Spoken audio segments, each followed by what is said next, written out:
En el conflicto que mantienen las naciones emergentes y en vía de desarrollo con la potencia hegemónica, existe un peligro mayor que la confrontación con el adversario.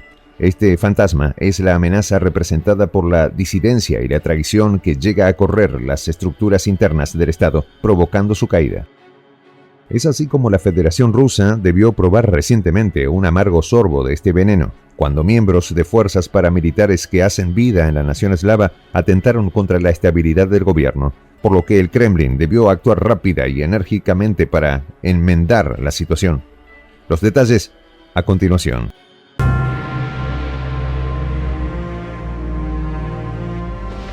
Voz de la Patria Grande. Prensa Alternativa está en búsqueda de investigadores. ¿Quieres ser uno de ellos? Los detalles al final del video. En los últimos tiempos han venido proliferando los grupos de seguridad privados en buena parte de las naciones desarrolladas. Es así como en la nación estadounidense está el Blackwater, hoy Academy, que entrena a más de 40.000 efectivos anualmente, contando con toda clase de equipos y pertrechos. Dicha organización cuenta con el apoyo de Washington. Por otra parte, a raíz del derrocamiento del presidente de Ucrania, Viktor Yanukovych, por grupos de extrema derecha apoyados desde Occidente, la nueva administración creó el Batallón Azov, una fuerza paramilitar encargada de meter en cintura a las zonas que no acataron las imposiciones del régimen en una campaña que a lo largo de 8 años dejó un saldo de 15.000 víctimas. Como respuesta a la solicitud de ayuda que formularon a Rusia los habitantes de las regiones asediadas y ante la imposibilidad de que sus tropas les prestaran un apoyo directo, nace el Grupo W, una organización descrita como empresa militar privada, que obtuvo reconocimiento internacional al frente de las fuerzas provenientes de Kiev. Durante 9 años han participado en la lucha que se mantiene en el este de Europa. Sin embargo, a partir del 2022, cuando el Kremlin se sumó directamente al conflicto, el grupo armado tuvo que ajustarse a las directrices del Ministerio de la Defensa y el Estado Mayor ruso, algo que generó roces entre los jefes de la organización y las autoridades del gigante eslavo. A raíz de ello, su líder, Yevgeny Prigozhin, acusó públicamente al ministro de Defensa ruso, Sergei Shoigu, y al general Valery Gerasimov, jefe del Estado Mayor, de manejar mal la operación militar en Ucrania, negándose a firmar un convenio oficial con el Kremlin. En consecuencia, anunció un levantamiento contra el mando militar de la potencia eslava. A tal efecto, decretó la marcha de sus tropas hacia Moscú mientras entraba con un convoy blindado en la ciudad fronteriza de Rostov, al sureste de Rusia, declarando esto no es un golpe militar, sino una marcha por la justicia. Poco después, el Servicio Federal de Seguridad lo acusó de incitar una rebelión, abriendo un caso penal en su contra. Por su parte, el presidente ruso consideró las acciones del Grupo W como una traición contra el país y el pueblo, afirmando que se tomarían las medidas necesarias al respecto. La situación revistió carácter de gravedad, dado el conflicto que enfrenta la nación eslava con el imperio y sus satélites a raíz de los hechos de Ucrania. De igual modo, la defensa rusa puso en alerta a sus tropas, aumentando los controles fronterizos de varias ciudades, sobre todo en Moscú y sus alrededores. Por otra parte, se reforzaron las tropas en las zonas en disputa. Ante la contundente respuesta del Kremlin, Prigozhin lo pensó mejor y aceptó detener la marcha de sus fuerzas. Con el fin de calmar las aguas, se contó con la mediación del gobernante de Bielorrusia, Alexander Lukashenko. En tal sentido, Prigozhin alegó que su decisión de regresar a los cuarteles estaba dirigida a evitar un baño de sangre, lo que echa por tierra el carácter pacífico que le atribuyó a la marcha. En tal sentido, el presidente bielorruso actuó como garante de las negociaciones. Como consecuencia de ello, el portavoz del Kremlin, Dmitry Peskov, anunció el cierre de la causa penal contra el grupo, asegurando que no serían procesados debido a sus logros en el frente ucraniano. También fue amnistiado el jefe de la organización, Yevgeny Prigozhin, quien se refugió en Bielorrusia a raíz de un acuerdo entre las partes. Por lo demás, el ministro ruso de Defensa integrará al ejército los combatientes del grupo paramilitar privado que no intervinieron en la conspiración, ya que de sus 32.000 efectivos, solo 8.000 participaron en la intentona. En tal sentido, Dmitry Peskov, secretario de prensa del Kremlin, aseguró que esta situación no afectará el operativo que se lleva a cabo en las regiones en conflicto. Por su parte, el líder del grupo privado afirma que el recién motín no fue un intento de derrocar al gobierno ruso, sino una protesta por la forma en que algunas autoridades vienen manejando el conflicto con Ucrania. Tras lamentar haber golpeado a la Fuerza Aérea, aseguró que ningún soldado ruso pereció en tierra a manos de sus efectivos.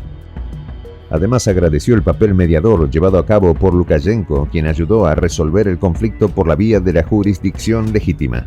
Por su parte, el canciller Lavrov declaró que Rusia investiga si los servicios de inteligencia de Occidente están implicados en la fallida intentona, ya que algunos medios estadounidenses conocían los planes del grupo. Según un informe de los diarios New York Times y Washington Post, la inteligencia estadounidense conocía los planes de Prigozhin y, por supuesto, los apoyaba. Ambos medios citan fuentes de la Casa Blanca relacionados con el asunto como respaldo a sus informaciones. Según el New York Times, los funcionarios de Washington guardaron el secreto antes del levantamiento. No obstante, algunos miembros de la inteligencia imperial se preocuparon porque el conflicto entre el Grupo W y Moscú arrastrara a Rusia a un caos que pudiera crear un riesgo nuclear. Por su parte, CNN también comentó que el Pentágono estaba al tanto de todo, pero sin saber cuál sería el objetivo final de la sublevación. Esto ya que todo sucedió muy rápido y era difícil conocer las verdaderas intenciones del jefe del grupo paramilitar. Por lo demás, Rusia y Bielorrusia demostraron gran capacidad de maniobra en el manejo de una situación tan delicada, frustrando con ello las esperanzas albergadas por Zelensky y Occidente de que estos hechos cambiarían el rumbo del conflicto. En entrevista concedida a medios internacionales, el analista Iñaki Gil de San Vicente resaltó la sabiduría de las autoridades de Rusia y Bielorrusia al manejar la situación con el suficiente tacto para evitar un desenlace fatal. Quizás otro hecho que disuadió al líder del grupo paramilitar W fue la movilización general en rechazo a sus acciones y los helicópteros rusos que frenaron su avance. En tal sentido, el primer mandatario de la nación eslava se dirigió a sus soldados para felicitarlos por haber evitado una confrontación civil de graves consecuencias. Del mismo modo, señaló el desempeño rápido y certero de las fuerzas del orden durante la sublevación, evitando víctimas fatales, siendo así como los militares rusos se interpusieron en el camino de la agitación. Por otra parte, durante el intento de insurrección, las unidades de combate que participaron en la zona de confrontación con las fuerzas ucranianas no tuvieron que ser retiradas, por lo que Zelensky y sus promotores se quedaron con los crespos hechos. No obstante, 7 aviadores rusos fallecieron al ser derribados por los cohetes del grupo paramilitar privado. En tal sentido, el Kremlin pidió que se honrara la memoria de los fallecidos con un minuto de silencio. Además, señaló que la mayoría de los integrantes del grupo son rusos entregados a la defensa de su país. De igual modo, agradeció a su pueblo por su patriotismo, agregando: cualquier chantaje está condenado al fracaso, refiriéndose a la unidad que impera en la nación. Sin embargo, acusó a los organizadores de la revuelta de traicionar a su patria, a su pueblo y también a los que se vieron envueltos en la insurrección. De hecho, muchos de los participantes en la marcha señalaron que desconocían las intenciones de Prigozhin, ya que pensaron que se trataba de un movimiento acordado con las autoridades del país. En relación con esto, el mandatario ruso comentó que les mintieron y los empujaron al caos bajo fuego, atentando contra los suyos, ya que era precisamente un choque entre hermanos lo que querían los enemigos de Rusia. Con estas declaraciones, refutó las de Prigozhin, quien insiste en que la marcha hacia Moscú fue una protesta pacífica. Es posible que un Kremlin escarmentado decida mantener todas las fuerzas que operan en su territorio y las fuerzas del conflicto bajo un férreo control central. Por lo demás, las fuerzas ucranianas no pudieron sacar provecho de estos acontecimientos y su contraofensiva se muestra desgastada y sin bríos, por lo que Rusia mantiene el control de la región en disputa. Ante el rotundo fracaso de estas acciones, un grupo bipartidista de legisladores estadounidenses está presionando a Biden para que envíe pertrechos prohibidos a Ucrania en una escalada de las hostilidades. Mientras tanto, el líder del grupo paramilitar privado ruso, Yevgeny Prigozhin, resumía su fracaso en el exilio mientras Moscú asimila la experiencia. Por lo que amanecerá y veremos. Prensa Alternativa necesita periodistas con excelente redacción y gran espíritu de investigación. Requisitos: conocimiento de la actualidad en política internacional, manejo básico de Photoshop, computadora e internet estable. Ofrecemos capacitarte con las técnicas necesarias para que tus videos en YouTube generen dinero. Pago de acuerdo al rendimiento de tus videos. Escríbenos al correo prensa.alternativa.capacitación@gmail.com. Haz una breve descripción sobre ti y forma parte de un equipo de prensa internacional. Soy el Juan José del Castillo, director del canal Prensa Alternativa.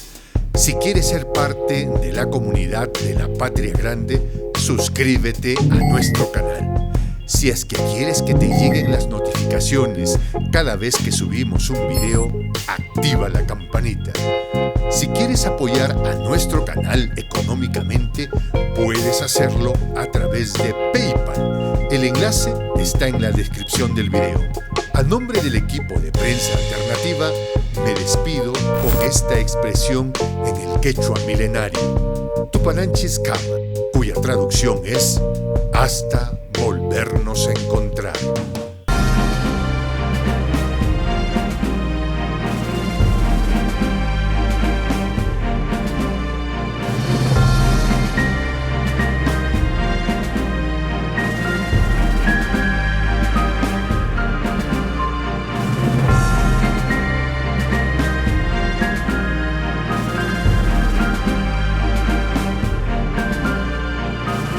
Voz de la Patria Grande.